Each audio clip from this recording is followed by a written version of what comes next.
Gold trusted gold buyers మీరు తాకట్టు పెట్టిన బంగారాన్ని విడిపించి ఈ రోజు ఉన్న మార్కెట్ ధరకు కొనబడను.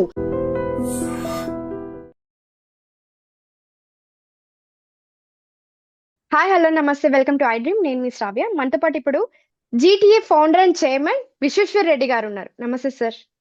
నమస్తే అమ్మా. ఎలా ఉన్నారు? బాగున్నాం. How are you? I'm doing great sir. Thank you. Sir మనకి ఇప్పుడు కొత్త లా ఎన్ఫోర్స్మెంట్ వచ్చింది. 1811 క్లాసిఫైడ్ ఆఫీసర్స్ లో కొత్త లా ఎన్ఫోర్స్మెంట్ వచ్చింది. సో అది ఎలా వర్క్ అవుతుంది ఏంటి ఒకసారి చెప్తారా దాని గురించి? టిపికల్ గా యుఎస్సిఎస్ గైడ్ లైన్స్ ఇస్తుంది, యుఎస్సిఎస్ రూల్స్ మేక్ చేస్తుంది అనుకోండి. ఆ రూల్స్ లో ఏదైతే ఇంప్లిమెంట్ చేయడానికి లా ఎన్ఫోర్స్మెంట్ ఏజెన్సీస్ని యూజ్ చేస్తుంటుంది అన్నట్టు. అంటే ఎవరైతే ఇక్కడికి లీగల్గా ఇల్లీగల్గా వచ్చి కంట్రీ లోపల పనిచేస్తున్న వాళ్ళు ఉంటారు కదా, ఆర్ రిజైడ్ అవుతున్న వాళ్ళని, if they are doing legality or illegality అని మనకు తెలియదు కదా, వాటిని ఏరివేయాలంటే మనం తప్పకుండా లా ఎన్ఫోర్స్మెంట్ ఏజెన్సీస్ని వాడుకోవాల్సి ఉంటుంది.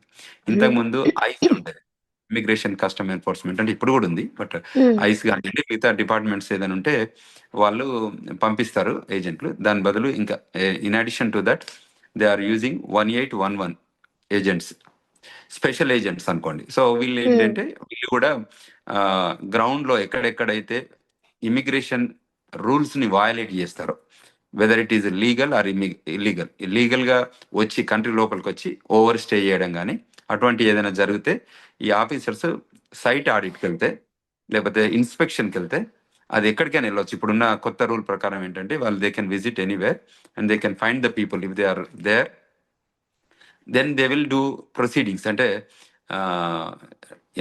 లా ఎన్ఫోర్స్మెంట్ చేసి తీసుకొచ్చి ప్రాసిక్యూట్ చేసి వారికి డిపోర్టేషన్ ఉంటే వాళ్ళని డిపోర్ట్ చేస్తారు.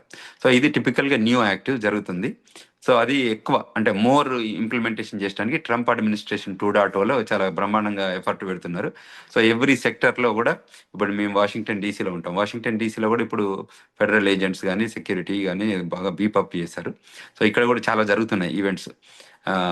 ఎక్కడైనా ఇల్లీగల్ ఏలియన్స్ ఎవరైనా గోడ దునికి రావడం కానీ ఇంకా వేరే ఏ నామ్స్తో వచ్చినా కూడా టన్నల్ నుంచి రావడం కానీ, మెక్సికో బౌండరీస్ బార్డర్స్ ఉంటాయి కదా, ఆర్ కెనడా బార్డర్స్ నుంచి, ఎందుకంటే ల్యాండ్ బార్డర్స్ ఈ రెండు కంట్రీస్కే ఉన్నాయి మేజర్గా పెద్దగా. So land distance wise, so వీటి నుంచి లోపలికి డిఫరెంట్ నామ్స్ ఆఫ్ ట్రాన్స్పోర్టేషన్ ద్వారా వస్తారు. సో వచ్చి ఇక్కడే సెటిల్ అయితే వాళ్ళు ఉంటారు, కొందరు వాకింగ్ నుంచి రావచ్చు, ఎందుకంటే ఇది it's only wall bearing in both countries. So border లాగా ఉంటుంది, ఒక వాల్ గోడ కట్టారు. సో సమ్ ప్లేస్లలో ఫెన్స్ ఉంటుంది. సో వాటిని కూడా అక్కడక్కడ బ్రేక్ చేసుకొని కానీ లేకపోతే టన్నల్ రూపకంగా కానీ కింద టన్నల్ చేసుకుంటుంటారు వీళ్ళు. తర్వాత వాల్ని జంప్ అవుతుంటారు. అంటే చాలా లాంగ్ బార్డర్ ఉంటుంది అన్నట్టు. అందులో సమ్ టైమ్స్ పోలీస్ ఆఫీసర్స్ లేని ప్లేసెస్ ఉంటాయి కదా, అక్కడ వాళ్ళు జంప్ కావడానికి ఆస్కారం ఉంటుంది. అట్లా వచ్చిన వాళ్ళందరినీ ఇప్పుడు ఈ ఆఫీసర్స్కి నవ్ దే ఆర్ డూయింగ్ చాలా థరో ఇన్వెస్టిగేషన్ చేసి ఇన్స్పెక్షన్ చేసి పట్టుకొని వాళ్ళని డిపోర్ట్ చేయడం. ఎండ్ గోల్ ఏంటంటే దీన్ని డిపోర్ట్ చేయడం. సో డిపోర్టేషన్ ప్రాసెస్లో వాళ్ళు they use all the law enforcement ఏజెన్సీస్ని చూసి తర్వాత కోర్టు సిస్టమ్ ద్వారానే పంపిస్తారు. అంటే everything they do procedurally, but ఇది the departments are more inspection oriented ఇప్పుడు అంటే ఎక్కడెక్కడ ఉన్నారో వాళ్ళని పట్టుకోవడానికి this is the process they follow. So and they are hired more people అన్నట్టు టు డూ ది యాక్టివిటీ. ఈ యాక్టివిటీ చేయడానికి ఆఫీసర్స్ కావాలి కదా, ఆ ఉద్దేశంతో దీన్ని రిక్రూట్మెంట్ జరగడం జరిగింది.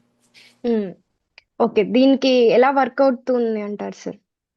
అంటే టిపికల్ ఏంటంటే వీళ్ళు ఎక్కడైతే ఇప్పుడు రెస్టారెంట్లో కానీ, గ్యాస్ స్టేషన్లో కానీ, గ్రాసరీ స్టోర్లో కానీ, లేకపోతే కంపెనీస్లలో కానీ వాళ్ళు ఎక్కడైనా ఉండొచ్చు, వాళ్ళు పనిచేస్తూ ఉండొచ్చు, లీగల్ ఇల్లీగల్ కానీ ఏదైనా వాళ్ళు వెరిఫై చేస్తారు. అంటే ఇప్పుడు లీగాలిటీ ఉంటే అది wherever you name it, because this is an immigrant country కదమ్మా. ఇక్కడ ఏ డిపార్ట్మెంట్లో కూడా ఎక్కడ ఏం పని చేసినా కూడా అవి రెస్ట్రిక్షన్స్ ఏమన్నా ఉంటాయా సార్ దీనికి? రెస్ట్రిక్షన్స్ ఏముండే, ఎవరున్నా కూడా పట్టుకోవడమే అంతే. వాటిని తప్పకుండా ఐడెంటిఫై చేస్తారు, వెరిఫై చేస్తారు. అంటే డాక్యుమెంటెడ్ వర్కర్స్ అంటారు ఇక్కడ. టిపికల్గా ఏంటంటే ఎవరైనా కూడా నాన్ ఇమిగ్రెంట్ ఏలియన్స్ అందరూ they have to hold the documentation. వాళ్ళ ఇమిగ్రేషన్ స్టేటస్ కి చూపించే డాక్యుమెంటేషన్ చూపియాలి. అడిగితే ఒక ఫెడరల్ ఆఫీసర్ వచ్చి can you please show your immigration status అంటే తప్పకుండా ఆ స్టేటస్ ని చూపియాలి. చూపించకపోతే then they will arrest and they will take you to the justice and judge will law enforcement నుంచి తీసుకొచ్చి ప్రాసిక్యూషన్ చేపిస్తారు. ప్రాసిక్యూషన్లో ఒకవేళ ఎవిడెన్స్ వాళ్ళు ఫేక్ అని తెలిస్తే జడ్జ్ ఏం చేస్తారంటే డిపోర్టేషన్ ప్రొసీడింగ్స్ను ఆర్డర్ చేస్తారు. ఓకే. మళ్ళీ వాళ్ళకి ఇంకా ఎంట్రన్స్ ఉండదా సార్? అంటే వయలేషన్ చేసిన దాన్ని బట్టి అమ్మా, వాళ్ళు ఎంతవరకు ఓకే. వయలేషన్ చేశారు, ఎన్ని నెలలు ఉన్నారు కంట్రీలో అన్న దాన్ని బట్టి బార్ ఉంటుంది. వాళ్ళు ఓకే. 6 మంత్స్ బారా, 6 మంత్ ఎంతవరకు ఉన్నారు, 6 మంత్స్ తర్వాత ఉన్నారా, 1 ఇయర్ తర్వాత ఉన్నారా అని చూస్తే 5 ఇయర్స్ బారా, 10 ఇయర్స్ బారా వాళ్ళకి అంటే depends on okay. The size. Depends on their violation అనుకోవచ్చు. కరెక్ట్. సో అప్పుడు బార్ ఓకే. చేస్తారు. అంత ఓకే. ప్రొసీజరల్ గా, అంటే ఇట్ ఇస్ లిటరలీ ప్రొసీజరల్ గా, అంటే నాట్ ఇంటెన్షనల్లీ అరే వీళ్ళని చేయాలి వాళ్ళని చేయాలంటే కదా. ఎవరు మిస్టేక్స్ చేసినా, ఎవరు వయలేట్ చేసినా they have to be bound to the law of the land. Okay. Okay sir. Thank you so much sir. Thank you.